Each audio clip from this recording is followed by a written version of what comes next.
Можем сказать, что мы провели совещание с участием Азамата Шамильевича, и принято решение, согласованное с Азаматом Шамильевичем, что он продолжает работу на должности директора школы.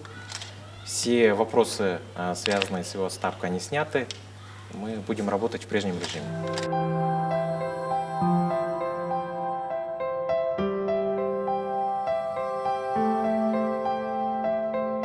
В начале декабря по моей личной просьбе я инициировал просьбу о том, чтобы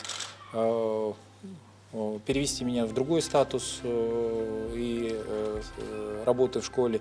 Это было связано с моими личными обстоятельствами, состоянием здоровья.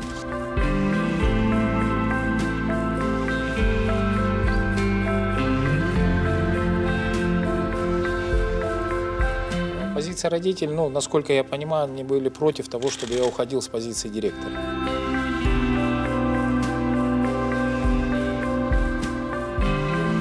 В начале декабря. То есть тогда, когда вы написали заявление? Нет. То есть это не Это не связано связано с между этим. собой события.